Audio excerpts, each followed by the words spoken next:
частному общаку. Поэтому я считаю, конечно, у нас вообще будет минимум. Я дуже вдячний за запрошення сьогодні волонтерського центру «Надія», який відзначає 3 роки своєї роботи, що ми мали змогу поспілкуватись із бойцями АТО, із представниками волонтерського центру.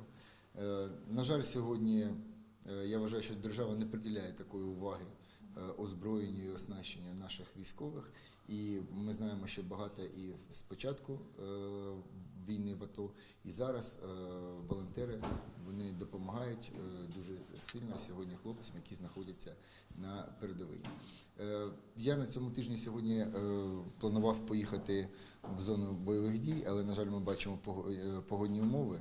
Найближчим часом ми домовились з нашою командою і депутатами обласної ради від Радикальної партії, що ми поїдемо туди.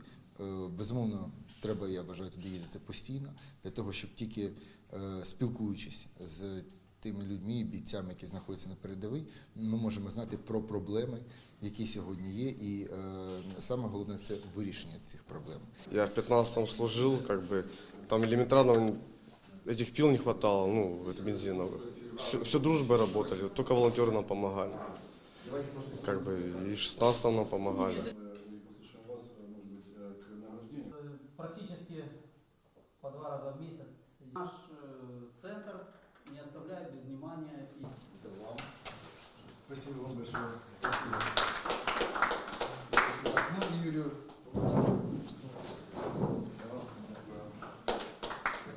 Моя ціль – це допомагати людям.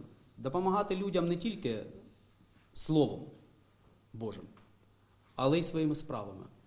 Щоб ці справи обов'язково підкріпляли слова. І скільки в країні в нашій буде йти війна, скільки ми будемо їздити, скільки ми будемо допомагати.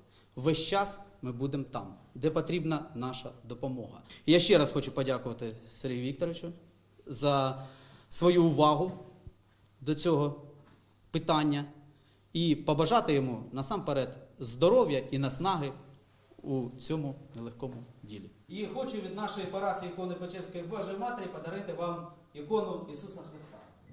Щоб ви знали і розуміли, що в цьому житті нічого без Бога не буває.